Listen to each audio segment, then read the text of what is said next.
আসসালামু আলাইকুম রহমতুল্লাহ। শুভ বিকাল।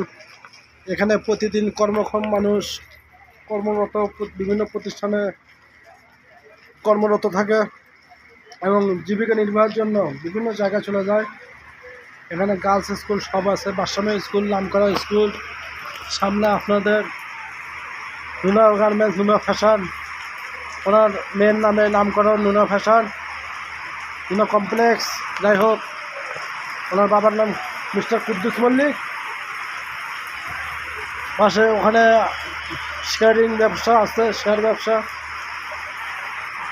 এদিকে দেখা যাচ্ছে কিছু গার্লস ওমেন হয়তো বুঝতে পারে নাই যে বৃষ্টি হবে না, সেজন্য ছাতা নিয়ে যাওয়া। বৃষ্টির পানিতে উপকার আছে, বৃষ্টির পানিতে ভিজলে নাকি অনেক প্রকার চর্মরোগ, আরও অনেক বিভিন্ন রোগ ভালো হয়। আল্লাহ রাব্বুল আলামিন এই রোগগুলো থেকে আমাদের মুক্তি করবে ইনশাআল্লাহ। এবং সামনে একটা দেখা যাচ্ছে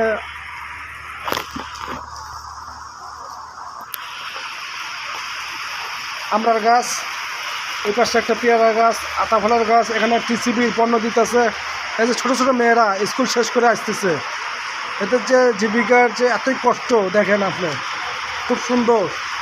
এরা যে এত সুন্দরভাবে লেখাপড়া করতেছে, এত ভিজা রোদ দুপুরে, কিন্তু শেষে লাভ কি? শেষে কোনো লাভ নেই। শেষে একটা কোনো ভালো কর্মসংস্থান দিতে পারে না আমাদের বাংলাদেশ সরকার। দিবে কেমনে? সে নিজেই খাইতে পারে না, চা চিন্তা খায়। আমি আশা রাখবো মাননীয় সরকার আমাদেরকে ভালো দেখবে, ভালোভাবে যারা প্রতিষ্ঠিত তাদের দিকে দেখবে।